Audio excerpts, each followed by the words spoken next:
السلام علیکم ورحمۃ اللہ وبرکاتہ۔ وعلیکم السلام جی بالکل جیسے عائشہ نے کہا کہ ابھی پارٹیسپینٹس کم ہیں اور پتہ نہیں کیوں کم ہے، یہی سوچنے کی بات ہے اور غور و فکر کی بات ہے کہ آج تو ایسی کوئی اوکیزن نہیں ہے کہ ہم چھٹی کر کے گھر میں بیٹھ جائیں اور قرآن نہ پڑھیں۔ اگر بچوں کی چھٹیاں بھی ہو گئی تو قرآن کہتا ہے کہ یہی اولاد اور مال وہی فتنہ ہے، یعنی آزمائش ہے۔ تو اسی چھوٹی چھوٹی طریقوں سے ہماری آزمائش ہوتی ہے کہ اگر بچے گھر میں آ گئے تو کیا آپ قرآن چھوڑ دیں گے؟ تو بچے تو آپ کو نہیں بچائیں گے روز قیامت، ٹھیک ہے؟ یہ مجھے obviously صرف ایک ہی وجہ نظر آئی کہ شاید چھٹیاں شروع ہو چکی ہیں تو اٹینڈنس اس لیے کم ہو، اور دوسری وہی بات ہے جو میں ہمیشہ ہی کرتی ہوں اور ہمیشہ ہی کرتی رہوں گی کہ 5-7 منٹ بعد آپ نے آنا ہے، آپ آئیں گے، بہت سارے لوگ آئیں گے، تو why not 10 minutes before? Why not 10 minutes before?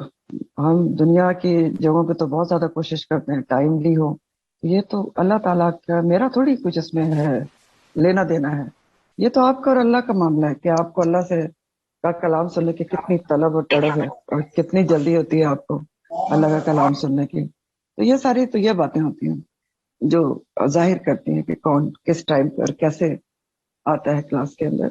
آپ کا اور رب کا معاملہ ہے، میرا اور آپ کا معاملہ نہیں ہے۔ مجھے تو کیا فرق پڑتا ہے؟ آپ میں سے اگر 4 لوگ بھی آئیں گے تو میں پڑھاؤں گی، ٹھیک ہے، 100 لوگ بھی آئیں گے تب بھی میں پڑھاؤں گی انشاءاللہ تعالیٰ۔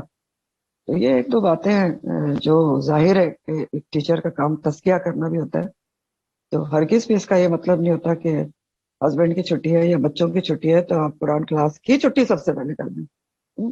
کون سا کام ہم چھوڑ دیتے ہیں دنیا کا؟ مجھے بتا دیں، اگر بچوں کی چھٹی ہو تو آپ ٹی وی دیکھنا چھوڑ دیں گے؟ آپ بازار جانا چھوڑ دیں گی؟ نہیں چھوڑیں گے۔ تو قرآن پڑھنا کیوں چھوڑ دیتے ہیں ہم سب سے پہلے؟ یہ ایک کوشچن ہے آپ سب کے لیے کہ سوچیں اس بارے میں کہ اٹینڈنس آج کیوں کم ہے۔ چلیں کلاس شروع کرتے ہیں۔ اللہ ہم سب کو توفیق دے کہ ہم قرآن کو ٹاپ پرائرٹی پہ لا سکیں، اور یاد رکھیں جب تک قرآن کو ٹاپ پرائرٹی پہ آپ نہیں لائیں گے آپ کو قرآن سے وہ فائدہ مل ہی نہیں سکتا جو آپ اس سے لینا چاہتے ہیں۔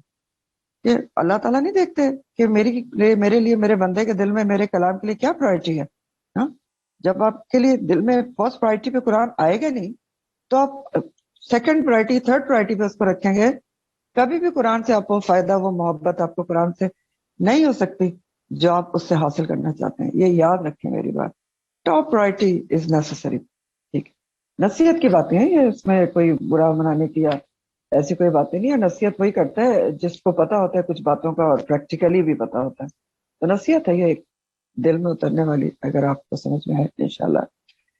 چلیں نحمدہ و نصلی علی رسولہ الکریم، اما بعد، فاعوذ باللہ من الشیطان الرجیم، بسم اللہ الرحمن الرحیم۔ رب اشرح لی صدری ویسر لی امری واحلل عقدۃ من لسانی یفقہوا قولی رب زدنی علما اللہم فقہنا فی الدین اللہم ارزقنی التفکر والتدبر بما یتلوہ لسانی من کتابک والفهم له والمعرفة بمعانه والنظر في عجائبه والعمل بذلك ما بقيت إنك على كل شيء قدير رب ارحمهما كما ربياني صغيرا اللهم حاسبني حسابا يسيرا ربنا لا تزغ قلوبنا بعد إذ هديتنا وهب لنا من لدنك رحمة إنك أنت الوهاب آمین یا رب العالمین۔ ایک دعا مانگیں کہ پہلے زرمینہ ہماری ساتھی ہیں، کلیگ ہیں، ان کے بیٹے کی طبیعت کچھ خراب ہے، تو ان کے لیے ہماری دعا ہے کہ ان کے بیٹے کو اللہ تعالیٰ، بہت پیارا بیٹا ہے، اس کو صحت کاملہ اور عاجلہ عطا فرمائے اللہ تعالیٰ اپنے خاص کرم سے۔ چلیں آپ کی آج کی تفسیر سورہ الانعام، الانعام نام کی جمع، انعام نہیں ہے، الانعام۔ اور قرآن کے پڑھنے والوں کو سب سے پہلے قرآن کی صورتوں کی پروننسیشن صحیح آنا چاہیے لازمی طور پہ۔ سورہ الانعام آیت نمبر 21، ومن اظلم ممن افترى على الله كذبا او كذب بآياته انه لا يفلح الظالمون۔ اور کون سب سے بڑا ظالم ہے؟ ومن اظلم، اظلم سپرلیٹو ڈگری ہے، اسم تفضیل ہے، کون سب سے بڑا ظالم ہے؟ اور اس جملے کا مطلب کیا ہوتا ہے؟ یعنی وہی سب سے بڑا ظالم ہے، یہ مطلب ہوتا ہے ومن اظلم، کہ کون سب سے بڑا ظالم ہے، یعنی وہی سب سے بڑا ظالم ہے۔ کون؟ کون سب سے بڑا ظالم ہے؟ ممن، اس سے جو افطرا، جو گڑ لے، افطرا کر لے، جھوٹ گڑ لے، اللہ کذبن، اللہ تعالیٰ پر جھوٹ.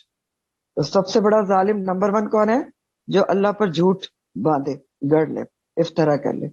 نمبر 2، او یا کذب بھی آیاتی ہی، یا اس کی آیات کو، اللہ تعالیٰ کی آیات کو جھٹلا دیں. تو اس آیت میں سب سے بڑے عظیم ترین ظالم کی علامات بتائی جا رہی ہیں، صفات بتائی جا رہی ہیں کہ سب سے بڑا ظالم کون ہے. وہ ہے نمبر 1 جس میں یہ صفت ہو کہ جو افطرا علی اللہ کذبا، جو اللہ پر جھوٹ باندھ لے. اور دوسری بات، یا کیا کرے، یا جھٹلا دے اس کی آیات کو.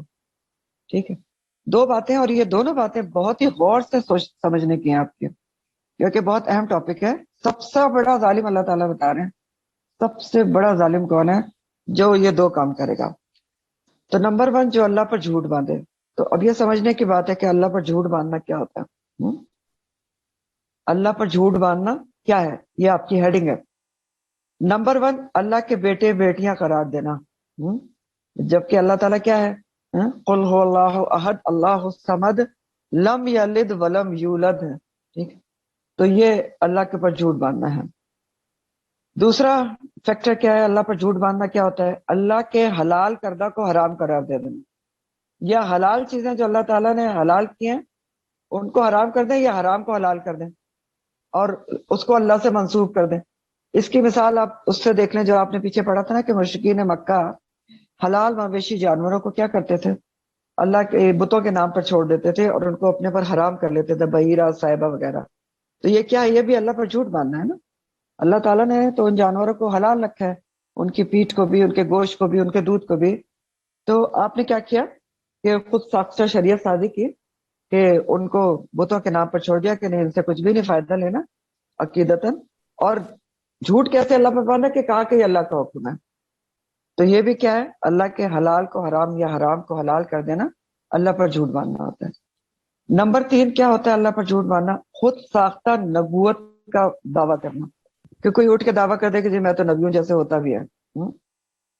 ظاہر ہے یہ بھی 100% اللہ پر جھوٹ باندھنا ہے، کیونکہ نبی تو اللہ تعالیٰ بناتا ہے، خود سے کوئی تھوڑی دعویٰ کر سکتا ہے کہ میں نبی ہوں. پھر اسی طرح چوتھی چیز ہے خود ساختہ نجات کے عقیدے رکھنا. خود ساختہ نجات کے عقیدے رکھنا، جیسے یہود نے خود کو اللہ کا بیٹا اور چہیتا کہتے تھے کہ احباؤ و ابناؤ، تو ہمیں تو جہنم میں جائے گے نہیں، جنت تو ہمارے لیے. یا جیسے نصارہ عیسیٰ علیہ السلام کے لیے عقیدہ رکھتے ہیں کہ وہ ان کے گناہوں کے کفارے میں صلیب پہ چڑھ گئے، اب وہ جو چاہے کرتے پھرے، ان سے کوئی باس پرس نہیں ہوگی. تو یا جیسے مشرکین بتوں کو حاجت روا سمجھتے تھے. تو اس لحاظ سے آپ دیکھیں تو یہ یہود، نصارہ، مشرکین سب ہی اللہ پر جھوٹ باندھنے میں شامل تھے. ٹھیک ہے، پھر اس کے علاوہ یہود، نصارہ، مشرکین کو چھوڑے، جس بھی زمانے میں جو کوئی بھی اس قسم کا عقیدہ رکھے کہ بزرگوں کے صدقے میں ہم بخشے جائیں گے، یا فلاں پیر ہمیں بچا لیں گے، ان کا دامن پکڑ کے چلے جائیں گے، تو یہ سب عقائد اور نظریات رکھنا عملی طور پر اللہ پر جھوٹ باندھنا ہے. لکھ لیں جملہ، یہ سب عقائد اور نظریات رکھنا عملی طور پر اللہ پر جھوٹ باندھنا. کیوں؟ کیونکہ اللہ تعالیٰ نے ایسا کہاں پر کہا ہے کہ کسی کے اعمال کسی کے کام آ جائیں گے؟ کہیں کہا ہے کہ آپ کے بزرگ نیک کام کریں گے تو آپ ان کے پیچھے، آپ ان کا دامن پکڑ کے جنت میں چلے جائیں گے؟ قرآن بڑا پڑا ہے نا. اللہ تعالیٰ کیا کہتے ہیں؟ لہا ما کسبت و علیہا ما اکتسبت. انسان کے لیے وہی ہے جو اس نے کمائی کی، اور اس کے خلاف بھی وہی ہے جو اس نے کمائی کی. یعنی اپنے اعمال کا ہر کوئی خود ذمہ دار ہے. اور کامیابی کے لیے، جنت کے لیے کیا بتایا جاتا ہے؟ ہر جگہ آپ کو کیا بتایا جاتا ہے؟ والذین آمنوا وعملوا الصالحات، خود ایمان لاؤ اور خود عمل صالح کرو. ٹھیک ہے، اللہ تعالیٰ نے تو کہیں بھی نہیں کہا. تو اگر کوئی خود سے اس قسم کا عقیدہ رکھتا ہے تو ظاہر ہے وہ اللہ پر جھوٹ باندھنا ہوتا ہے. تو ایک یہ چیز تھی کہ اللہ پر جھوٹ باندھنے والا سب سے بڑا ظالم ہے. دوسرا کون سب سے بڑا ظالم ہے؟ او کذبا بآیاتہ. کذبا کا مطلب کیا ہوتا ہے؟ دوسرے کو جھٹلانا. دوسرا بڑا ظالم کون ہوتا ہے؟ جو اللہ کی آیات کو جھٹلا دے. آیات کو جھٹلا دے. اب اس میں سب سے ٹاپ پہ تو اللہ کے آیات کون ہے؟ نشانیوں کو کہتے ہیں نا. سب سے ٹاپ پہ سب سے پہلے مراد رسول اللہ صلی اللہ علیہ وسلم، یا اللہ کے سارے رسول اور اللہ کی کتابیں ہیں. تو جو اللہ کے کسی بھی رسول کو کسی بھی کتاب کو جھٹلا دے، آیات ہے نا اللہ کی، تو وہ کیا ہے؟ سب سے بڑا ظالم ہے۔ پھر دوسرے نمبر پہ آپ دیکھیں، آیات آپ کو کئی دفعہ میں بتاتی ہوں دو طرح کی ہوتی ہیں۔ ایک شرعی آیات ہوتی ہیں جو اللہ تعالیٰ کے احکامات ہوتے ہیں، جو قرآن کی آیات ہیں، اور ایک کونی آیات ہوتی ہیں جو کائنات میں اللہ تعالیٰ کی قدرت کی نشانی ہے۔ تو شرعی آیات کو جھٹلا دے، یعنی اللہ کے احکامات کو ہی جھٹلا دے، ہاں، مانے ہی نہیں کہ میں نہیں مانتا اللہ کا حکم ہے، صاف حکم موجود ہو، کہ نہیں جی ہمارے لیے تو نہیں ہے، ٹھیک ہے۔ یا کیا کرے؟ اللہ کی بات کو جھٹلا دے، یعنی اللہ تعالیٰ قرآن میں کچھ اور کہہ رہے ہیں اور وہ اس کے اگینسٹ بات کر رہا ہے انسان، تو یہ بھی کیا ہے؟ اللہ کی آیات کو جھٹلانا ہے۔ اس کی آپ کو ایک مثال میں دیتا ہوں، پھر آپ کو بات سمجھ میں آئے گی کہ اللہ کی آیات کو بہت عام طور پہ بھی لوگ جھٹلا دیتے ہیں۔ کیسے؟ دیکھیں اللہ تعالیٰ نے قرآن میں کیا کہا ہے؟ بہت جگہ کہا ہے کہ میں سنتا ہوں، میں جواب بھی دیتا ہوں، سمیع ہوں، بصیر ہوں۔ اور سورہ البقرہ میں اللہ تعالیٰ نے کیا کہا ہے کہ وَإِذَا سَأَلَكَ عِبَادِي، جب میرے بندے آپ سے میرے بارے میں پوچھیں تو بتا دیجئے کہ انی قریب اجیب دعوت الداعی اذا دعانی، اور ہر سننے والے کی دعا کا جواب دیتا ہوں جب وہ مجھے پکارتا ہے۔ اب یہ اللہ تعالیٰ فرما رہے ہیں قرآن میں، آیت ہے نا، اللہ تعالیٰ نے فرمایا۔ اب کوئی انسان یہ کہے کہ اللہ میری کب سنتا ہے، اور میں تو بہت گناہ گار ہوں اور مجھے کسی بزرگ کے پاس جانے کی ضرورت ہے، اس کے ذریعے سنوانے کی ضرورت ہے، تو کیا یہ اللہ کی آیات کو جھٹلانا نہیں ہے؟ یقینی طور پہ اللہ کی آیات کو جھٹلانا ہے۔ اور یہ بات تو اللہ تعالیٰ نے کتنی جگہ قرآن میں کہی کہ وہ سمیع اور بصیر ہے، سنتا ہے، سب کچھ ہے۔ آپ کو اب ایک سورہ مجادلہ ہے 28ویں پارے میں، سورہ المجادلہ، اس کی صرف ایک آیت میں 3 دفعہ یہ بات آئی ہے، اور ہر صیغے میں آئی ہے کہ اللہ تعالیٰ سن رہا تھا، اللہ تعالیٰ نے سن لی، اللہ تعالیٰ بہت سننے والا ہے۔ سورہ مجادلہ کا اسٹارٹ جو ہوتا ہے نا، وہ بہت انٹرسٹنگ سورہ ہے۔ اس میں قصہ یہ ہے کہ ایک حضرت خولہ تھی، اور ان کے جو شوہر تھے وہ اوس بن صامت تھے، تو انہوں نے ان کے ساتھ زہار کر لیا۔ زہار کیا ہوتا تھا کہ کوئی قسم کھا لیتا تھا کہ اپنی بیوی کے لیے کہ تم میرے لیے ماں کی پیٹ جیسی ہو، تو اب ظاہر ہے بیوی اس کے لیے حرام ہو جاتی۔ تو ان کے شوہر نے یہی کیا۔ اس وقت تک زہار کے لیے کوئی حکم نہیں آیا تھا کہ اس کو کیسے آپ ریکٹیفائی کریں، کیسے اس کا کفارہ کریں۔ تو اب یہ تو بہت پریشان ہو گئی حضرت خولہ، مجادلہ کا آپ کو کے بارے میں آپ کو بتا رہی ہوں۔ تو یہ نبی کریم صلی اللہ علیہ وسلم کے پاس آئی اور بہت پریشان کہ میرے تو بچے ہیں، اب کیا ہوگا؟ تو آپ نبی کریم صلی اللہ علیہ وسلم ان کو بس تسلی دے رہے تھے، اور حکم نہیں آیا تھا اس لیے انتظار کر رہے تھے۔ تو پہلی آیت ہے سورہ المجادلہ کی، غور سے سنیں۔ قد سمع اللہ قول التی تجادلک فی زوجہا، قد سمع اللہ، تحقیق سن لیا اللہ تعالیٰ نے اس عورت کی بات جو آپ سے جھگڑا کر رہی تھی اپنے زوج کے بارے میں، وتشتکی الی اللہ، اور اللہ کی طرف شکایت کر رہی تھی، واللہ یسمع، اور اللہ تعالیٰ سن رہا ہے، سن رہا تھا، سن رہا ہے، سننے والا تھا۔ تو حاورکما، تم دونوں کے سوال و جواب، اور ان اللہ سمیع بصیر، تیسری دفعہ ہے کہ اللہ تعالیٰ بہت سننے والا اور دیکھنے والا۔ ایک آیت میں سمع اللہ بھی ہے، یسمع بھی ہے، اور سمیع بھی ہے۔ تو اب اتنی تاکید کے بعد کو یہ کہے کہ اللہ تعالیٰ کی آیات ہی ہے نا یہ، کہ نہیں جی اللہ تو میری تو نہیں سنتا، تو میں تو گناہ گار ہوں، تو میں کسی سے جا کے سناؤں، تو یہ بھی یقیناً کذب بآیاتہ ہی میں ہی آتے ہیں۔ تو یہ تو ایک مثال تھی آپ کی کہ اللہ کی آیات کو کیسے جھٹلایا جاتا ہے۔ پھر بہت سارے احکامات ہوتے ہیں جن کو انسان کبھی کچھ اور کبھی کچھ کہہ کے جھٹلا دیتا ہے کہ یہ ہمارے لیے نہیں ہے، فلانے زمانے کے لیے یہ ہے، فلانا۔ پھر ایک ہوتی ہے کونی آیات، یعنی کائنات میں اللہ تعالیٰ کی قدرت کی نشانیاں جو موجود ہیں، ہر طرف بکھری بھی ہے نا، کائنات اکبر جو دنیا ہے، کتنی کی نشانیاں آپ دیکھیں، قدم قدم پہ آپ کو نشانیاں ملتی ہیں۔ پھر کائنات اصغر جو انسان کا جسم ہے، اس میں اللہ تعالیٰ کی کتنی نشانیاں ہیں، ہاں، جو بھرپور نشانیاں موجود ہیں، جو اللہ تعالیٰ کے کمال قدرت پر، علم پر واضح ثبوت ہیں۔ تو اگر کوئی ان سب نشانیوں پر بھی غور کر کے اللہ کو نہیں پہچانتا، آنکھیں ہونے کے باوجود اندھا بنا رہتا ہے، اعراض کرتا ہے، تو پھر اس کی نجات کیسے ممکن ہے؟ ٹھیک ہے، اور وہ سب سے بڑا ظالم بھی ہے نا۔ سوچے نا، نہ اس کو کائنات کی آیات نظر آ رہی ہیں، نہ اس کو اپنے جسم کی آیات نظر آ رہی ہیں، تو وہ ظالم ہی ہے نا۔ اسی لیے اللہ تعالیٰ فرما رہے ہیں آگے، انہ لا یفلح الظالمون، بے شک ظالم فلاح پاتے ہی نہیں ہے۔ اب سمجھنے کی بات یہ کہ ان لوگوں کو ظالم کیوں کہا جا رہا ہے، اور وہ بھی سب سے بڑا ظالم کہا جا رہا ہے، سب سے بڑا ظالم کیوں کہا جا رہا ہے؟ اور یہ بھی کہا گیا کہ بے شک ظالم اور فلاح ہی نہیں پا سکتے. دیکھیں سب سے بڑے ظالم کیوں ہیں؟ نمبر 1 جو بات اللہ نے کہی نہیں وہ اس پر باندھی، تو اب کیا ہوا؟ اللہ کے حق میں کمی کر دی. ظلم کس کو کہتے ہیں؟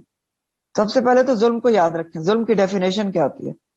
عربی میں ظلم کی ڈیفینیشن ہوتی ہے وضع الشیء فی غیر محلی، کسی چیز کو رکھ دینا اس کی جگہ کے علاوہ، یعنی اس کی جگہ سے ہٹا کے کہیں اور رکھ دینا. یا آپ دوسرے الفاظ میں کہہ سکتے ہیں کہ کسی کو اس کا حق نہ دینا، حق میں کمی کرنا ظلم ہوتا ہے. تو اگر جو اللہ تعالیٰ نے بات نہیں کہی اس پر باندھی جا رہی ہے تو یہ اللہ کے حق میں ظلم نہیں ہے؟ بہت بڑا ظلم ہے. اور اسی طرح جو اللہ کی آیات کو جھٹلا دیا تو ظاہر ہے وہ بھی اللہ کے حق میں کمی کی، تو وہ بھی بہت بڑا ظلم ہے. تو اب آپ دیکھیں تو یہاں پر کیا کہا جا رہا ہے؟ اگر آپ پیچھے سے اس کا لنک دیکھیں گے مشرکین کے بارے میں، جو اگر ڈائریکٹ کانٹیکس کے حساب سے آپ دیکھیں، کہا یہ جا رہا ہے کہ نبی کریم صلی اللہ علیہ وسلم آپ ان سے ذرا پوچھے کہ فرض کرو کہ تمہارا جیسے تم میرے پر الزام لگاتے ہو نعوذ باللہ کہ میں مفتری ہوں، کہ میں نے گڑھ لیا قرآن کو، تو میں تو کامیاب نہیں ہوں گا نا، سیدھی سی بات ہے. کیونکہ افطرا کرنے والے، اللہ پر جھوٹ مارنے والے تو کامیاب نہیں ہوتے. تو چلو ٹھیک ہے، اگر تم یہ کہو گے تو ٹھیک ہے، میں کامیاب نہیں ہوں گا، وہ تمہیں سامنے نظر آ جائے گا. لیکن اگر تم مکذب ہوئے، اللہ کی آیات کو تکذیب کرنے والے ہوئے، جیسا کہ دلائل اور واقعات سے ساری چیزوں سے ثابت ہے، تو پھر تم اپنی خیر مناؤ کہ تمہارا پھر کیا ہوگا. اس دن کے بارے میں سوچو کہ جب آج تم تکذیب کر رہے ہو اللہ کی آیات کی، میری تکذیب کر رہے ہو، قرآن کی تکذیب کر رہے ہو، تو اگر تم مکذب ہوئے، میں مفتری نہ ہوا، تو تمہارا کیا ہوگا یہ سوچو. کیونکہ ظالم تو کبھی فلاح نہیں پاتے. اس دن تمہارا کیا ہوگا جب وہ دن آ گیا جس کا ذکر آگے آ ہی رہا ہے. تو اپنے بارے میں سوچو. تو بات یہ کہی جا رہی ہے یہاں پر. تو ہمارے سمجھنے کی بات یہ ہے کہ قرآن یہاں پر کہہ رہا ہے، آپ کے سامنے صاف صاف ہے کہ انہ لا یفلح الظالمون. ہاں کہ اور کس کو ظالم کس کو کہا جا رہا ہے؟ جھوٹے، جھوٹ کہنے والے اور جھوٹ باندھنے والے اور جھٹلانے والے، وہ فلاح نہیں پاتے، کامیاب نہیں ہوتے، جھوٹے فلاح نہیں پاتے. لیکن ہم دیکھتے ہیں کہ دنیا میں بعض دفعہ جھوٹے لوگ جو جھوٹی ڈگریاں رکھتے ہیں، جھوٹے کاروبار کرتے ہیں، وہ بڑے کامیاب ہوتے ہیں اور ہم ان سے بڑے متاثر بھی ہوتے ہیں، اور ایسی باتیں بھی کرتے ہیں کہ ہمارے سچ کا اور سچائی پہ چلنے کا کیا فائدہ ہوا، دیانت داری کا، وہ فلاں جو ہے جھوٹ بول کے جھوٹی ڈگری ہے اور اتنا آگے پہنچا ہوا ہے. تو اس میں سمجھنے کی بات یہ ہوتی ہے کہ یہ کامیابی نہیں ہوتی ان کی. نمبر 1 تو یہ ان کی ڈھیل ہو سکتی ہے، ڈھیل بھی دی جاتی ہے نا، اللہ کا قانون استدراج ہوتا ہے، ایک دم رسی نہیں کھینچی جاتی، لیکن پھر ایک دم پکڑ میں بھی آ جاتے ہیں. اور یہ بھی آپ دیکھتے ہیں ایک دم لوگ دیوالیہ ہو جاتے ہیں، کچھ ہو جاتا ہے، کبھی کچھ ہو جاتے ہیں. پھر دوسری بات سمجھنے کی ہے کہ فرض کریں اس دنیا میں جو بہت ہی چھوٹی سی ہے، اگر جزوی طور پر کوئی کامیاب ہو بھی جاتا ہے، نہیں اس کی پکڑ بھی نہیں ہوتی فرض کریں، تو مکمل اور حقیقی اخروی فلاح تو نہیں ملے گی نا اس کو. لا یفلح الظالمون لا یفلح الکاذبون، نہیں فلاح پا سکتے. اور اصل کامیابی جو فلاح ہے، قرآن کس کو فلاح کہتا ہے؟ آخرت کی کامیابی کو. تو جو جھوٹے ہیں، جو مکذب ہیں، تو ان کو اخروی فلاح کبھی بھی نہیں ملتی، یہ یاد رکھیں. اصل کامیابی ہمیشہ کی زندگی کی ہے، اور وہ جھوٹ بولنے والے کو یا جھوٹ باندھنے والے کو نہیں ملتی. جھوٹ برائی ہے اور برائی جہنمی کی طرف لے کر جاتی ہے. تو اس آیت کا سبق ہمارے لیے کیا ہے؟ بہت امپورٹنٹ سبق کیا ہے ہمارے یاد رکھنے کا؟ کہ دیکھیں جب تک آپ کو یقین نہ ہو، عین الیقین، آنکھ دیکھا کہ یہ بات قرآن میں لکھی ہوئی ہے، جب تک اس کو کہیں کوٹ نہ کریں کہ قرآن میں یہ لکھا ہوا ہے. ہاں اگر فرض کریں گے قرآن میں ویسا نہیں لکھا ہوا، تو یہ بالکل یہ بات اسی زمرے میں جائے گی کہ اللہ پر جھوٹ باندھنے کے اندر. ٹھیک ہے، اللہ پر جھوٹ باندھنے میں ہی جائے گی. اگر قرآن میں وہ بات موجود نہیں ہے اور کوئی کیجولی کہہ دیتا ہے کہ یہ قرآن میں تو ایسے لکھا ہوا ہے، بے شک مذاق میں کہہ دیتے ہیں کہ قرآن میں ایسا لکھا ہوا ہے، تو نہیں کہنا چاہیے. یہ اللہ پر جھوٹ باندھنے کے زمرے میں ہی آتی. اور پھر اسی طرح حدیث کا بھی مسئلہ ہے کہ حدیث بھی نبی کریم صلی اللہ علیہ وسلم پر جھوٹ باندھنا ہے اگر کسی حدیث کی اوتھینٹیکیشن کا آپ کو پتہ نہیں. اور یہ تو نبی کریم صلی اللہ علیہ وسلم نے خود فرمایا ہے کہ جو مجھ پر جھوٹ باندھے تو وہ اپنا ٹھکانہ جہنم میں بنا لے. تو یہ اس آیت کا بہت امپورٹنٹ ترین سبق ہے جو یاد رکھنا چاہیے. پھر اللہ تعالیٰ فرماتے ہیں کہ اب وہ دینی کا ذکر ہے کہ اچھا تم یاد رکھو کہ اگر تم مکذب ہوئے تو پھر وہ یوما، جس دن نحشرہم، ہم اکٹھا کریں گے ان کو، جميعا، سب کے سب کو. اب ہم کون ہے؟ یہاں خاص کانٹیکس میں تو مشرکین مکہ ہے، لیکن جمع تو وہ سبھی کو کرے گا. چاہے کوئی مشرک ہے چاہے کوئی مومن ہے، جمع تو سبھی ہوں گے نا، حشر تو سبھی کو ہوگا. لیکن خاص طور پر یہاں ذکر مشرکین مکہ کا ہے کہ یوم نحشرہم جميعا، یہ شرک کرنے والوں کو جس دن ہم جمع کریں گے سب کے سب کو. اور یوم کون سا ہے؟ قیامت کے دن کی طرف اشارہ ہے. تو اس آیت میں پچھلی آیت کے مطابق جو فلاح نہ پانے والے ہیں نا، سب سے بڑے ظالم، ان کی روز قیامت جو کیفیات ہوں گی نا اس دن کو دیکھ کر اس کا ذکر کیا جا رہا ہے. اب مشرکین مکہ آپ کو پتہ ہے کہ توحید اور عقیدہ آخرت پر یقین نہیں رکھتے تھے، اور مسلمانوں سے کہتے تھے کہ اول تو قیامت آنی ہی نہیں ہے. وہ کہتے تھے نا کہ ہڈیاں چورا چورا ہو گئی تو کیسے اٹھایا جائے گا اور کیسے جوڑا جائے گا، اور اگر آ بھی گئی تو ہمارے بت ہے نا لات عزا وغیرہ یہ ہمیں بچا لیں گے. تو اللہ تعالیٰ یہاں پر فرما رہے ہیں انہیں سے کہ ذرا یاد کرو اس دن کو، اس کے بارے میں سوچو، امیجن کرو کہ جس دن ہم اکٹھا کریں گے ان کو سب کے سب کو جمع کریں گے، مشرکوں کو، سب کے سب کو، یعنی ان کو بھی، ان کے معبودوں کو بھی، عابد معبود سب جمع ہوں گے، حشر کا میدان ہوگا. پھر ان سے پوچھیں گے اللہ تعالیٰ کس سے؟ ثم نقول، پھر ہم کہیں گے للذین، ان لوگوں سے اشرکوا جنہوں نے شرک کیا. اللہ تعالیٰ پھر پوچھیں گے ان لوگوں سے جنہوں نے شرک کیا. کیا پوچھیں گے؟ اینا، کہاں ہیں شرکاؤکم، تمہارے شریک، الذین، وہ لوگ، کنتم تزعمون، جن کے اوپر تم بڑا زوم رکھتے تھے. تو جمع کر کے جب مشرکین کی باری آئے گی نا، ابھی تو ایک دم سے باری بھی نہیں آئے گی، کھڑے رہیں گے، تو پھر اللہ تعالیٰ پوچھیں گے اچھا بھائی آؤ ادھر سائڈ میں بتاؤ، ہاں کہاں ہیں جن کے اوپر تمہیں زوم تھا کہ وہ تمہیں بچا لیں گے. اور زوم کیا ہوتا ہے؟ جھوٹا وہ بھروسہ سمجھنے، جھوٹا گمان جس میں حقیقت نہ ہو. اللہ تعالیٰ کہہ رہے ہیں بتایا آپ کو زوم تھا کہ بچا لیں گے، سفارش کر دیں گے، بڑا بھروسہ تھا، تو کدھر ہے بھائی؟ اینا شرکاؤکم، آج تمہاری مدد کو کیوں نہیں آ رہے ہیں؟ وہ نظر نہیں آ رہے کہیں پر. تو اب کیا ہوگا؟ یہ تو اس سوال پر مشرکین کے حواس گم ہو جائیں گے. ایک تو اس روز کی اتنی دہشت ہوگی کہ عابد اور معبود محشر کے میدان میں موجود ہوں گے لیکن ان کو نظر ہی نہیں آئیں گے نا.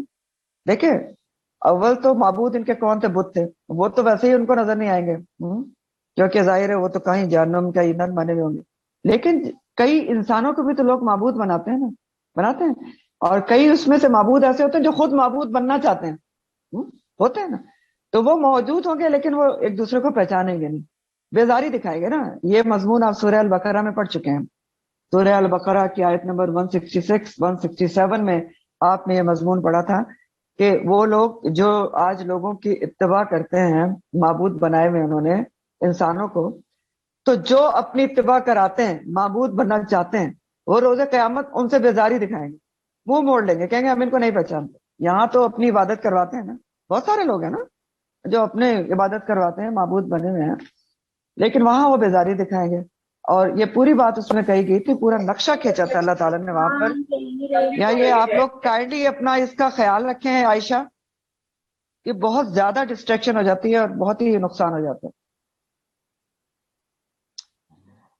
اعوذ باللہ من الشیطان الرجیم. تو بہرحال میں آپ کو بتا رہی تھی کہ عابد معبود موجود ہوں گے لیکن اس کے باوجود بیزاری دکھا دیں گے کچھ تو جو انسانی شکل میں ہوں گے. اور یہ مضمون سورہ البقرہ میں آیا ہوا بھی ہے.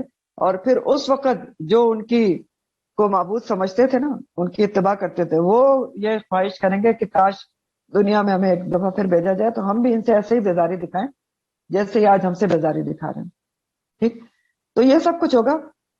ایک دوسرے سے بیزاری دکھائیں گے، منہ پھیر لیں گے، اور کوئی معبود کسی کو ملے گا نہیں، کسی عابد کو ملے گا نہیں. بتایا نا کہ بت تو پتہ نہیں کہاں جل رہے ہوں گے کہیں آگ میں. تو یہ ڈھونڈنے کی کوشش کریں گے لیکن ملے گا نہیں ان کو. تو اب کیا کریں گے یہ بدحواسی میں؟ جب اللہ تعالیٰ ان سے پوچھیں گے تو ایک تو دہشت، اوپر سے کوئی مل نہیں رہا کہ کہاں ہے بتاؤ بھائی تمہارے شرکا جن کے اوپر تم بہت زیادہ زوم رکھتے تھے. سورہ غافر میں بھی ایسی بات آتی ہے. سورہ غافر میں آتا ہے کہ جب ان سے اللہ تعالیٰ پوچھیں گے نا کہ بتاؤ ذرا، ثم قیل لہم این ما کنتم تشرکون من دون اللہ، کہاں ہے تمہارے شرکا جن کو تم اللہ کے سوا پوچھتے تھے؟ تو یہ کہیں گے قالوا ضلوا عنا، ہم سے گم ہو گئے، نظر نہیں آ رہے، کچھ سمجھ نہیں آئے گا، کہیں گے ہمیں نظر نہیں آ رہے، پتہ نہیں کہاں چلے گئے. ٹھیک، تو اب آپ دیکھیں کہ دنیا میں کیا ہوتا ہے. ہمیں جب کوئی بہت بڑا کام ہوتا ہے نا رسپانسبلٹی کا، تو آپ کس بندے کو دیتے ہیں؟ جو آپ کی نظر میں بہت ہی رسپانسبل آدمی ہوتا ہے آپ اس کو دیتے ہیں. پھر کیا ہو کہ این ایونٹ کے ٹائم وہ بندہ غائب ہو جائے جس کو آپ نے وہ کام دیا ہوتا ہے، تو کس قدر پینک ہوتی ہے. اب ان کے بارے میں سوچیں کہ ان کا تو سارا بھروسہ انہیں آپ معبودوں کے اوپر تھا، چھڑا لیں گے چاہے پیر تھے چاہے بت تھے چاہے کچھ تھے. تو اب یوم آخرت تو وہ گم ہو گئے، بیزاری دکھا دی، وہاں سے تو کوئی واپس آ نہیں سکتا. جن پر تکیہ تھا وہ غائب ہیں. لیکن پھر بھی آپ امیجن کریں کہ دنیا میں آج کتنے لوگ ہیں جو کوئی پتھر کو، شجر کو، حجر کو، اور پتہ نہیں پیر کو، فقیر کو، ان پر تکیہ کیے ہوئے ہیں، کیا ہیں سمجھتے ہیں کہ روز قیامت بچا لیں گے، اور ہم نے تو فلاں کے ہاتھ پر بیعت کی ہوئی ہے تو وہ تو ہمیں زوم رکھتے ہیں نا. زوم ہی ہوتا ہے نا. وہ ہاتھ پکڑ کے جنت میں لے جائیں گے. کیسے لے جائیں گے؟ یہی تو اللہ تعالیٰ یہاں پر سمجھا رہے ہیں. یہ پوچھیں گے اللہ تعالیٰ کہ بتاؤ بھی کدھر ہے تمہارے شرکا جنہوں نے کہا تھا. وہ تو پھر وہ جواب ان کا دوسری آیت میں کہا کہ وہ کہیں گے ہم سے تو گم ہو گئے، مل ہی نہیں رہے. اور یہاں پر کیا کہا جا رہا ہے کہ جب ان سے پوچھا جائے گا کہ کہاں ہے تمہارے شرکا جن کے اوپر تم زوم رکھتے تھے کہ تم کو بچا لیں گے، تو ثم لم تکن فتنتہم، پھر نہیں ہوگا معذرت اور بہانہ ان کا. اچھا، فتنہ کا جو لفظ ہے اس کے کئی معنی ہوتے ہیں. آزمائش بھی ہوتی ہے، مصیبت بھی ہوتی ہے، لیکن حجت معذرت کے معنی میں بھی آتے ہیں، اور یہاں اسی معنی میں ہے کہ جب اللہ تعالیٰ ان سے پوچھیں گے تو ان کے پاس کوئی حجت، معذرت اور جواب نہیں ہوگا. بدحواس ہو جائیں گے، اتنا گھبرائیں گے کہ کہیں گے اللہ ان قالوا واللہ ربنا ما کننا مشرکین، اللہ کی قسم جو ہمارا رب ہے ہم تو مشرکین تھے ہی نہیں، شرک کرنے والے تھے ہی نہیں. ٹھیک، گھبراہٹ میں، بدحواسی میں، جن پہ تکیہ تھا وہ مل نہیں رہے، جھوٹ بولیں گے، اپنے شرک سے منکر ہو جائیں گے، کہیں گے ہم نے تو شرک کیا ہی نہیں، اللہ کی قسم کھا جائیں کہیں گے اللہ کی قسم ہم نے تو شرک کیا نہیں. وہاں بھی جھوٹ بول کر بچنا چاہیں گے جیسے دنیا میں جھوٹ بولتے رہتے تھے. دیکھیں نا، جھوٹ کی بھی عادت پڑ جاتی ہے نا.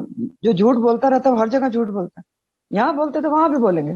جھوٹ بول کر بچنا چاہیں گے، اور یہ جھوٹ بھی ان کے لیے فتنہ بن جائے گا نا. ظاہر ہے اور مصیبت میں پڑ جائیں گے، ایک تو شرک کیا اوپر سے جھوٹ بول رہے ہیں. تو بات یہ ہے کہ دیکھیں جو روز قیامت ہے نا وہ 50,000 سال کا ہوگا حدیث کے مطابق. ٹھیک ہے، اب دیکھیں سب میدان میں کھڑے ہوں گے، اتنا لمبا دن ہے، سورج سوا نیزے پر ہے، سایہ کہیں ہوگا نہیں، شدید بھیڑ بھاڑ ہوگی. اور ساری دنیا کے لوگ کھڑے ہوں گے نا، سوچے کتنی بھیڑ ہوگی. آج تو ہم کہہ دیتے ہیں کہ جی ہم بھیڑ والی جگہ پہ نہیں جاتے اور میں تو اوائڈ کرتا ہوں. وہاں تو کوئی اوائڈ نہیں کر سکے گا، ہر کسی کو کھڑا ہونا ہے اور ہر کوئی کھڑا ہوگا. اور اتنا لمبا دن، سایہ کوئی ہے نہیں، تو آپشن تو کوئی نہیں ہوگی. اور حساب بھی ایک دم سے شروع تھوڑی ہوگا، سب کھڑے ہوں گے، کسی کا حساب شروع نہیں ہوگا. اور اسی طرح جب یہ اتنے لمبے چوڑے دن میں یہ مشرکین کھڑے ہوں گے یا جو گناہگار کھڑے ہوں گے، اب تو قیامت ان کے سامنے ہوگی. تو اب وہ ان کو مشکل مصیبت پڑی ہوگی، وہ آپس میں ڈسکشنز کریں گے. قرآن میں آتا ہے، حدیث میں آتا ہے کہ ہم کیسے بچیں آج، اب تو یہ سامنے ہے، ہم تو اس کو جھٹلاتے تھے. تو مختلف قسم کے بہانے اور ایکسکیوزز مختلف موقع پہ سوچیں گے، مختلف موقعوں پہ مختلف قسم کی باتیں کریں گے. جیسے یہاں تو قسم کھا گئے، اسی طرح سورہ غافر میں بھی آگے آتا ہے کہ قالوا دلوا عنا لم نکن ندعو شیئا، وہ کہیں گے کہ ہم سے تو گم ہو گئے اور ہم نے تو کبھی کسی کو پکارا ہی نہیں. عجیب عجیب باتیں کریں گے، تو مختلف قسم کی باتیں کریں گے. اور آپ کو پتا ہے کہ جو قیامت کا لمبا چوڑا دن ہے، اہل ایمان کا حساب سب سے پہلے شروع ہوگا. اور وہ بھی کیسے شروع ہوگا؟ نبی کریم صلی اللہ علیہ وسلم کی شفاعت کبریٰ سے. کھڑے رہیں گے لوگ، حساب ہی شروع نہیں ہوگا. کبھی ایک نبی کے پاس جائیں گے، کبھی دوسرے نبی کے پاس کہ بھئی اللہ تعالیٰ سے کہیں پلیز حساب تو شروع ہو نا، کب تک ہم یہ سولی پر لٹکے رہے. لیکن ہر نبی انکار کر دے گا. تو نبی کریم صلی اللہ علیہ وسلم پھر اللہ کے آگے، عرش کے آگے سجدے میں گریں گے اور اللہ سبحانہ تعالیٰ سے بہت دعائیں کریں گے، اور پھر اللہ تعالیٰ آپ کی بات سنیں گے. اور سب سے پہلے ایمان والوں کا حساب ہوگا. ٹھیک ہے، یہ مشرکین کی باری تو بہت آخر میں آئے گی. تو اس دوران وہ مختلف قسم کی باتیں کریں گے، ٹھیک، مختلف طریقے سوچیں گے، مختلف جھوٹ، مختلف ترکیبیں کہ کیسے ہم بچیں. تو اس بارے میں ابن عباس کہتے ہیں کہ ابن عباس کا قول ہے، ان کے مطابق تفسیر ہے کہ مشرکین جب مسلمانوں کو توحید کی وجہ سے جنت میں جاتے ہوئے دیکھیں گے تو آپس میں مشورہ کر کے اپنے شرک سے انکار کر دیں گے. تب اللہ تعالیٰ ان کے منہوں پر مہر لگا دے گا اور ان کے ہاتھ اور پاؤں گواہی دیں گے، اور پھر یہ کوئی بات اللہ سے چھپانے پر قادر نہ ہو سکیں گے. یہ ابن عباس کا قول ہے جو ابن کثیر میں کوٹ ہے. پھر اللہ تعالیٰ کہتے ہیں کہ دیکھیں انظر، ذرا دیکھو، نبی کریم صلی اللہ علیہ وسلم سے خطاب ہے کہ دیکھو ذرا، کیف کذبوا، کس طرح انہوں نے جھوٹ بولا. اب یہ ماضی کے صیغے میں مستقبل کی بات ہو رہی ہے، تو اس کے بارے میں نے آپ کو بتایا تھا. جب ماضی کے صیغے میں مستقبل کی بات ہوتی ہے تو سمجھ لیں کہ بات یقینی ہوتی کہ ایسا ہوگا، سمجھ لو ہو چکا. اللہ تعالیٰ کہہ رہے ہیں دیکھو کس طرح وہ جھوٹ بولیں گے اپنے نفسوں کے اوپر. ہاں، جھوٹ بول دیں گے کہ ہم اللہ کی قسم کھا کے کہ ہم نے شرک کیا ہی نہیں. تو دیکھو ذرا کیا ڈٹائی ہوگی، اللہ کے سامنے کھڑے ہو کے اللہ کی قسم کھا کر جھوٹ بول دیں گے، کہیں گے ہم نے کوئی شرک نہیں کیا. وَضَلَّ عَنْهُمْ كَانُوا يَفْتَرُونَ، اور ان سے گم ہو جائیں گے جو کچھ وہ گڑا کرتے تھے. اب وَضَلَّ عَنْهُمْ مَا كَانُوا يَفْتَرُونَ کے کئی معنی کیے گئے ہیں کہ مشرکین سے گم ہو جائیں گے جو کچھ بھی وہ گڑا کرتے تھے. تو اس کے کئی معنی ہیں، آپ اس کو غور سے سنیں اور لکھ لیں. سب سے پہلا معنی تو یہ کہ ان سے گم ہو جائیں گے جو کچھ جھوٹ گڑا کرتے تھے، یعنی ان کے معبودان باطلہ جو بت وغیرہ ہے ان سے گم ہو جائیں گے. ظاہر ہے نا، وہ تو کئی جہنم میں پڑے ہوں گے، تو وہ گم ہو جائیں گے جو وہ گڑا کرتے تھے. دوسرا معنی یہ ہے کہ ان کے اوپر ان معبودوں کی حقیقت حال واضح ہو جائے گی، اس طرح گم ہو جائیں گے کہ ان کو سمجھ آ جائے گا کہ ہم نے تو پتہ نہیں باطل معبودوں کی پرستش کی. تیسرا معنی یہ ہے کہ اس وقت کتنی دہشت اور بدحواسی ہوگی کہ وہ سب بھول جائیں گے. دل عنہم ما کانوا یفترون، کہ وہ کیا کیا شرکیہ اعمال گڑھ کے کیا کرتے تھے، کیا کیا شرکیہ عقائد رکھتے تھے، کیسے کیسے بتوں کو انہوں نے پوجا اور اطاعت کی. یہ سب ان سے گم ہو جائے گا، سب بھول جائے گا اور بدحواسی میں عجیب عجیب باتیں کریں گے. اور چوتھا معنی یہ بھی کیا گیا کہ ان کی یہ جھوٹی تعویلیں اور جھوٹے عقیدے یہ سب ان کے لیے بے فائدہ ہو جائیں گے. وَضَلَّ عَنْهُمْ مَا كَانُوا يَفْتَرُونَ، اس وقت ان کے پاس کوئی دلیل، کوئی حجت، کوئی جواب نہیں ہوگا. اِلَّا أَنْ قَالُوا، کہ صرف یہ وہ کہہ دیں کہ مکر ہی جائے کہ وَاللَّهِ رَبِّنَا مَا كُنَّا مُشْرِكِينَ. ٹھیک، تو سب کچھ ان سے گناہ سے جو بھی ان کے افتراء تھے، جس بھی طریقے سے، جس بھی معنی میں، ان سے گم ہو جائیں گے، ان کو کوئی فائدہ نہیں دیں گے. یہ مقصد ہے، گم ہو جائیں گے، الٹا نقصان میں، فتنے میں ڈالنے کا سبب بنیں گے. تب آپ دیکھیں سبق ہمارے لیے کیا ہے کہ اللہ تعالیٰ یہاں شرک کرنے والوں کا انجام، اللہ پر جھوٹ باندھنے والوں کا انجام بتا رہے ہیں. کیوں بتا رہے ہیں ہمیں؟ یہ سب سے بڑا ظالم ہوتا ہے کہ ہم بھی سوچیں اور سمجھیں اور اپنی زندگی سے ہر قسم کا جھوٹ، بڑے سے بڑا اور چھوٹے سے چھوٹا، اور ہر قسم کا شرک، بڑے سے بڑا یا چھوٹے سے چھوٹا، اپنی زندگی سے نکال دیں. دونوں چیزیں، ٹھیک ہے، کذب کا بھی ذکر ہے، کذبہ کا بھی ذکر ہے، شرک کا بھی ذکر ہے. ٹھیک، تو دونوں چیزیں نکالیں. شرک آپ کو پتہ ہے ایسی چیز ہے، حدیث میں آتا ہے کہ ایسی چیز ہے کہ جیسے سمجھ لیں کالی رات میں کالے پتھر کے اوپر کالی چوٹی چل رہی ہوتی ہے، پتہ چلتا ہے، ایسے زندگی میں داخل ہو جاتا ہے. تو شرک کے بارے میں آپ کو بہت دفعہ بتاتی ہوں کہ ایون ہمیں اپنے جملے بھی درست کرنے کی ضرورت ہوتی ہے.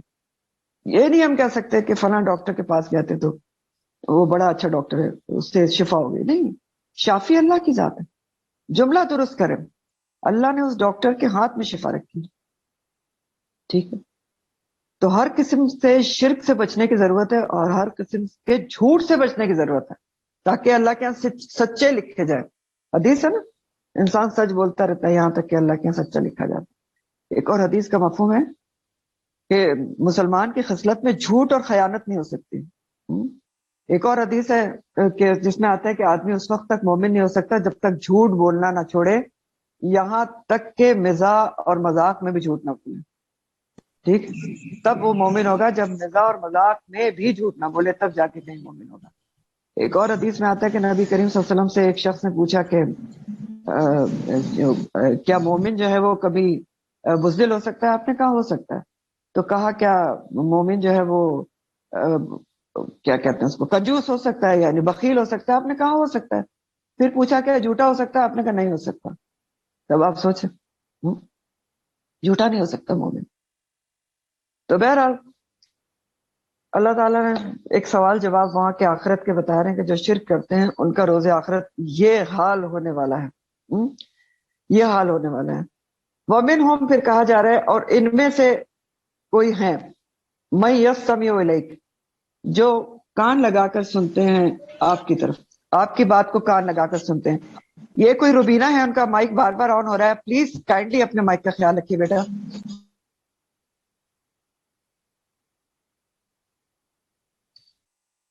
جزاک اللہ. تو ہاں، میں آیت آپ کو سمجھا رہی تھی. منہم ان میں سے کیا ہے؟ مشرکین میں سے ایک گروہ ایسا بھی ہے. مشرکین کے بھی بہت سارے گروہ تھے نا، کیٹیگریز تھے. تو مشرکین کے ایک اور گروہ کا ذکر ہے کہ ان میں سے ایک گروہ ایسا بھی ہے کہ جو کیا کرتا ہے کہ آپ کی بات کو غور سے سنتا ہے. یس سمیع الیک. اچھا، یہاں یس سمیع کو بھی ذرا سا سن لیں. ایک ورڈ ہوتا ہے سمع یسمع، اس کے مطلب سمپل ہوتے ہیں کہ سننا. ایک لفظ ہوتا ہے استمع یستمع، اس کا مطلب ہوتا ہے غور سے سننا. تو اللہ تعالیٰ کہہ رہے ہیں مشرکین میں سے ایک کیٹیگری ایسی بھی ہے جو آپ کی مجلس میں آ کر بیٹھتے ہیں اور آپ کی بات کو کان لگا کر سنتے ہیں. کان لگا کر سنتے بھی ہیں، لیکن ان کی نیت اس سے ہدایت حاصل کرنا نہیں ہوتی. کس لیے سنتے؟ نیت کیا ہوتی ہے؟ اعتراض کر سکیں، مذاق اڑا سکیں، استہزاء کر سکیں، حجت بازی کر سکیں. تو کیونکہ ان کا مقصد ہدایت حاصل کرنا نہیں ہوتا، اس لیے ہدایت کی بات ان کو سنائی نہیں دیتی. کیوں سنائی نہیں دیتی؟ کہ وجعلنا، ہم ڈال دیتے ہیں، اللہ تعالیٰ فرمانے علی قلوبہم، ان کے دلوں کے اوپر اکنہ، پردے، ان یفقہوہ، کہ وہ اس کو سن سکیں، وہ آذانہم وقر، اور ان کے کانوں پہ بوجھ آ جاتے ہیں. ٹھیک، ہدایت کی بات سننے کے لیے ان کے کانوں پر بوجھ آ جاتا ہے. مانوی بوجھ کو کہتے ہیں وقر. سنائی نہیں دیتا، کان ہونے کے باوجود ہدایت کی بات سنائی نہیں دیتی، اور دلوں کے اندر نہیں جاتی، دلوں پر پردے آ جاتے ہیں. اکنہ کنان کی جمع ہے، پردے کو کہتے ہیں. تو ایسا کیوں ہوتا ہے؟ کیونکہ ان کی نیت صحیح نہیں ہے، وہ ہدایت سننے کے لیے آئے ہی نہیں ہے. ٹھیک، مطلب یہ ہے کہ آپ دیکھیں کیا چیز بتائی جا رہی ہے. اگر انسان کو جس بات سے دلچسپی ہوتی ہے نا، تو اس کو وہ کان لگا کے سنتا ہے، اور اس کو وہ بات سنائی بھی دیتی ہے جو جس کو وہ سننا چاہ رہا ہے، نیک نیتی سے سننا چاہ رہا ہے، ہدایت کی بات ہے، سنائی بھی دیتی ہے، سمجھ میں بھی آتی ہے، عمل میں بھی آتی ہے. لیکن اگر اس کا نیت اور مقصد کوئی ہدایت کی بات کو سننا ہو ہی نہیں، اور وہ محفل میں بیٹھا بھی ہو، تو بظاہر آپ کو ضرور لگے گا کہ وہ یس سمیع الیک کر رہا ہے، بہت غور سے سن رہا ہے، لیکن وہ سن نہیں رہا ہوگا، اس کا دھیان کہیں اور ہوگا. آدھا پونا سن رہا ہوگا، کیونکہ اس کو اس بات میں پوری دلچسپی نہیں ہوگی. تو اس لیے اللہ تعالیٰ فرمانے کو جعلنا علی قلوبہم اکنہ، کہ ہم ڈال دیتے ہیں ان کے دلوں پر پردہ، آوازان وقر، ان کے کانوں پر بوجھ. تو اللہ کی طرف نسبت کیوں کی گئی ہے کہ اللہ تعالیٰ کہہ رہے ہیں ہم ڈال دیتے ہیں؟ تو اللہ تعالیٰ ڈال دیتے تو اس کا مطلب ان کا کوئی قصور نہیں. نہیں، یہ نہیں کہا جا رہا. یہی تو آپ کو بات سمجھنا ہے. اللہ تعالیٰ کسی کے دل پہ پردہ نہیں ڈالتے حق بات سننے کے لیے، نہ کسی کے کانوں پر بوجھ ڈالتے ہیں، ڈاٹ لگاتے ہیں. ہوتا یہ ہے کہ دیکھیں اللہ تعالیٰ نے انسان کو اختیار دیا، ارادہ دیا.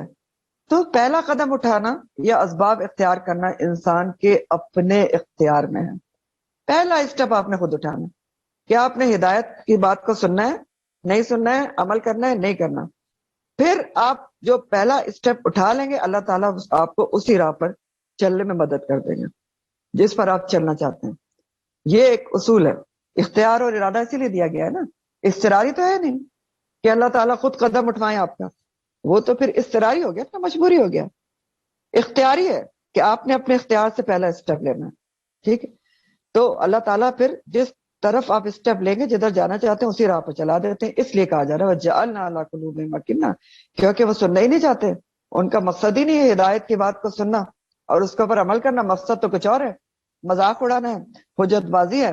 تو اس لیے ان کے کانوں پہ وہ بوجھ آ جاتے ہیں اور ان کے دلوں پر پردے پڑ جاتے ہیں کہ حق بات نہ ان کو سنائی دیتی ہے اور نہ سمجھ میں آتی ہے. حق بات کو سننے اور سمجھنے سے عاجز ہو جاتے ہیں. یہ بات کہی جا رہی. تو اس آیت کا بھی سبق بہت ہی اہم ترین ہے ہمارے لیے. کیا سبق ہے؟ کہ انسان کے جو دل کی حالت ہے اس کے اوپر عمل ڈیپینڈ کرتا ہے، انحصار کرتا ہے. لکھے ہیں جملہ. سبق کیا ہے؟ انسان کے دل کی حالت پر اس کا عمل انحصار کرتا ہے، ڈیپینڈ کرتا ہے دل کی حالت کے اوپر. کیسے؟ جس نیت اور ارادے سے آپ جو کام کریں گے اسی طرح کے آپ کو رزلٹ ملیں گے. قرآن کی مثال لے لیں. اگر قرآن آپ اس ارادے اور نیت سے کھول کر پڑھیں گے کہ میں اس کو اچھی طرح سے سنوں اور مجھے اس سے ہدایت ملے اور میں اس کو عمل میں لاؤں، تو یقینی طور پر کیا ہوگا؟ آپ کو حکم سمجھ میں بھی آئیں گے، آپ کے دل میں بھی اتریں گے اور آپ کے عمل میں بھی آئیں گے. ہوگا، ہوتا ہے، ایسے ہی ہوتا ہے. لیکن اس کے برعکس کیا ہوتا ہے؟ اگر کوئی قرآن کا حکم سننے کے ساتھ ہی آپ کو بڑا بھاری لگے نا اس کے اوپر، اوہو یہ کیا حکم آ گیا، بڑا مشکل ہے، یہ تو اب میں کیسے عمل کروں گی، یہ تو فلاں کیا کہے گا اور فلاں کیا ہوگا. تو اب کیا ہوگا؟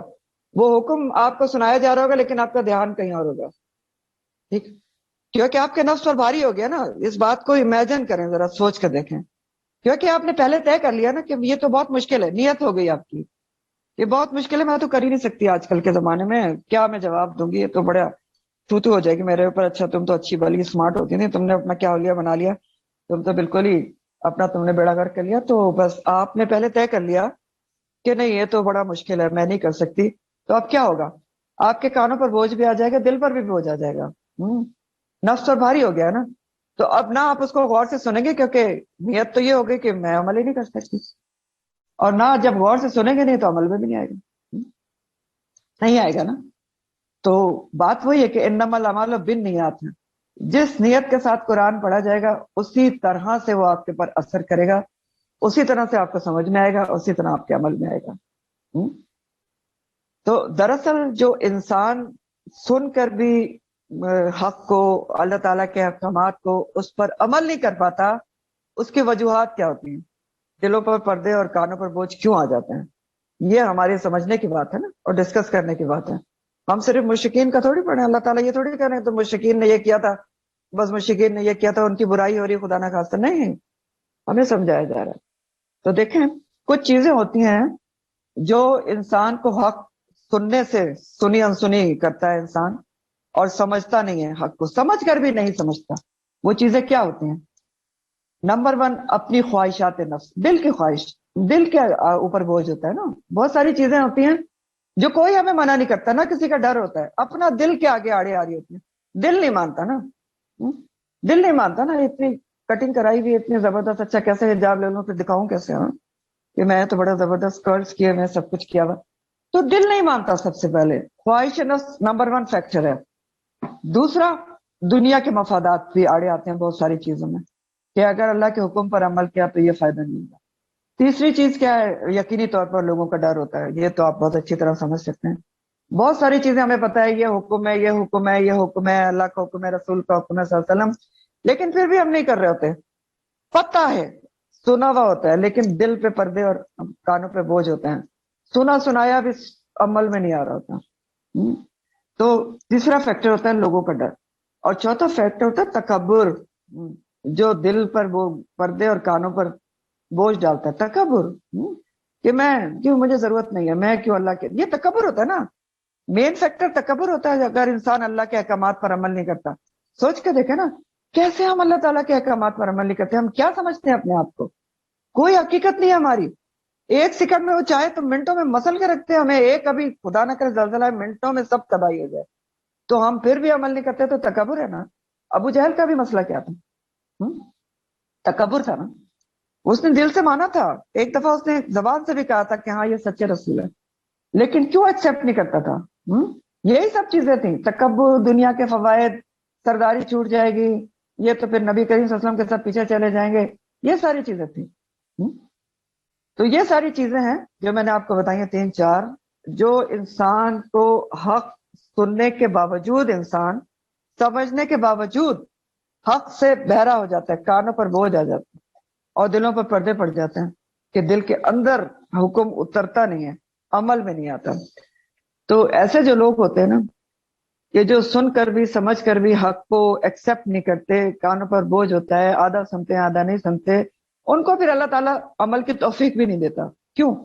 وہی، کیونکہ نیت ہے ہی نہیں. جب پہلے ہی نیت نہیں ہے عمل کرنے کی، آپ نے پہلے ہی سوچ لیا مشکل ہے، تو اللہ تعالیٰ کیسے آپ کو عمل کی توفیق دے گا؟ سورہ الانفال میں اللہ تعالیٰ فرماتے ہیں وَلَوْ عَلِمَ اللَّهُ فِيهِمْ خَيْرًا لَأَسْمَعَهُمْ، اگر اللہ تعالیٰ ان میں کوئی خیر دیکھتا تو البتہ ضرور ان کو سنوا دیتا. تو دیکھیں اللہ تعالیٰ سنواتا انہی کو ہے جس کے بارے میں اس کو پتا ہے کہ اس کا نیت اور ارادہ عمل کرنے کا ہے، دل کھول کا قرآن کو پڑھ رہا ہے. بہت امپورٹنٹ باتیں ہیں یہ، اگر آپ کو سمجھ میں آ رہی. مشکل بات ہے، تو بہت مشکل ہے، نہیں سمجھ آ رہی. جی